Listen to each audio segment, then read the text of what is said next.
여러분, 지난달 통장 보셨나요? 월급 들어왔습니다. 그리고 곧바로 나갔습니다. 월세 또는 전세 대출이자.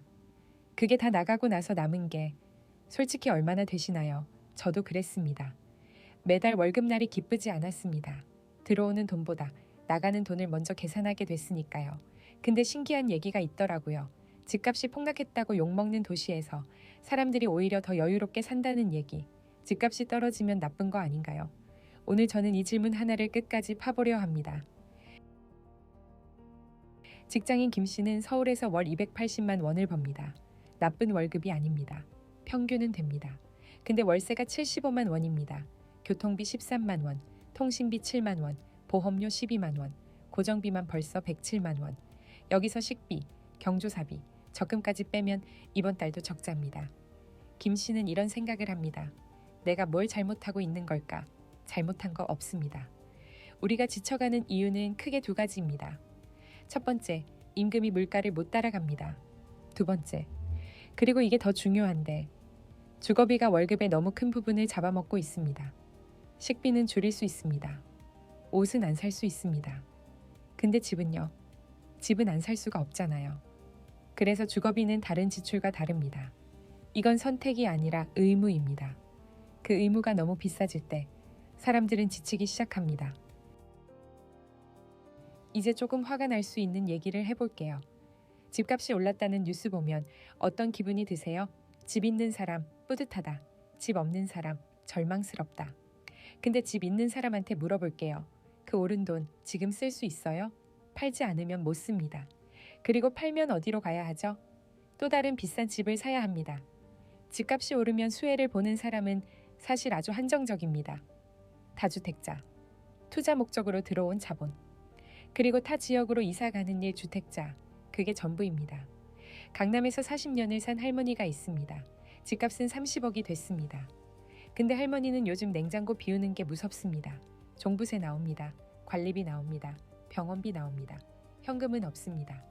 30억 자산가가 생활비 걱정을 합니다. 이걸 잘 사는 거지라고 부를 수 있을까요? 반면 지방의 한 어르신은 전세가 저렴한 동네에서 연금으로 여유롭게 삽니다. 손자 용돈도 주고 동네 시장도 갑니다. 통계는 강남 어르신이 더 부유하다고 말합니다. 현실은요? 서울 평균 소득이 지방보다 높다는 말 맞습니다. 근데 그 평균 안에는 연봉 2억 대기업 임원도 있고 월 200만 원에 월세 70만 원 내는 청년도 있습니다. 평균은 그 두 사람을 뭉뚱그려서 하나의 숫자로 만듭니다. 평균이 올라갔다고 내 삶이 나아지는 건 아닙니다. 중요한 건 딱 하나입니다. 이번 달 고정비 빼고 내 손에 얼마 남느냐. 이걸 경제학에서는 가처분 소득이라고 합니다. 그리고 이 가처분 소득을 가장 크게 잡아먹는 것이 바로 주거비입니다. 2021년부터 2023년까지 대구에서 무슨 일이 있었는지 아세요? 전국에서 가장 많은 아파트 공급이 쏟아졌습니다. 수요보다 공급이 훨씬 많았습니다. 결과는요. 전세가가 먼저 뚝 떨어졌습니다. 그러자 매매가도 따라 내려왔습니다.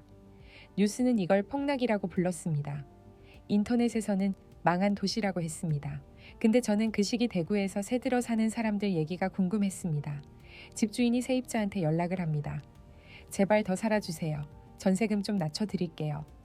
풀옵션 가전 무상 제공, 전세금 깎아주기, 이사비 지원까지. 세입자가 갑이 된 겁니다. 주거비가 낮아지니 어떻게 됐을까요? 주거비로 나갈 돈이 줄었습니다. 그 돈이 동네 식당으로, 마트로, 카페로 흘러갔습니다. 내수가 돌기 시작한 겁니다. 주거비 하락, 가처분 소득 증가, 내수 활성화. 이게 교과서에 나오는 경제학의 기초입니다. 그리고 대구는 그걸 몸으로 보여줬습니다. 대구 사람들이 대구 안에서만 일한다고 생각하면 오산입니다. 구미, 포항, 창원, 울산. 대구에서 차로 1시간 안팎의 대한민국 핵심 산업단지들이 있습니다. 일은 거기서 합니다. 산업단지 임금을 벌면서 대구의 낮은 주거비를 누립니다. 이건 손해가 아니라 전략입니다. 같은 월급이라면 덜 나가는 쪽이 더 남는 겁니다. 지난 20년간 정부는 집값을 잡겠다며 수십 개의 정책을 냈습니다.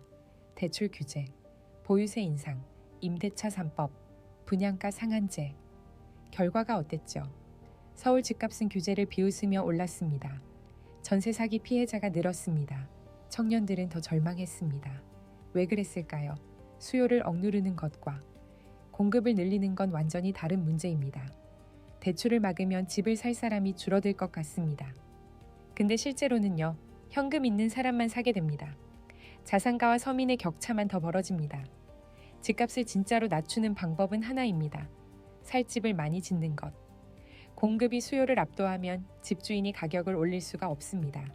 세입자가 선택할 수 있기 때문입니다. 대구가 그걸 증명했습니다. 정부가 인위적으로 가격을 조정한 게 아닙니다. 공급이 많아지자 시장이 스스로 움직였습니다. 공급 앞에서는 어떤 투기 세력도 버티지 못합니다. 이게 불편하게 들리는 이유가 있습니다. 공급을 늘리면 내 집값이 내려갈 수 있으니까요. 근데 여기서 솔직하게 물어봐야 합니다. 내 집값이 오르는 게 중요한가요? 아니면 내 자식이 살 집값이 낮아지는 게 중요한가요? 집이 뭔가요? 내가 쉬는 곳입니다. 가족이 저녁을 먹는 곳입니다.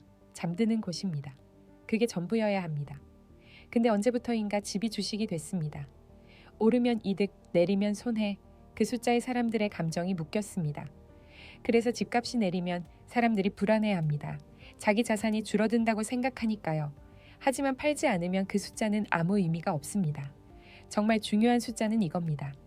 이번 달 내 통장에 얼마가 남느냐. 집값이 오르는 도시에서 빠듯하게 사는 것과 집값이 낮은 도시에서 여유롭게 사는 것. 어느 쪽이 더 잘 사는 건가요? 전월세가가 안정되면 서민의 가처분 소득이 늘어납니다. 가처분 소득이 늘면 동네 식당이 살아납니다. 시장이 돌아갑니다. 자영업자가 숨을 쉽니다.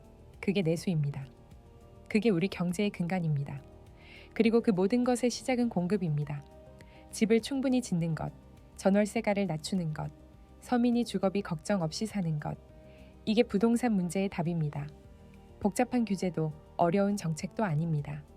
공급이 답입니다. 오늘 영상이 도움이 됐다면 구독과 좋아요 부탁드립니다. 이 채널은 숫자로 현실을 말하겠습니다. 다음 영상에서 뵙겠습니다.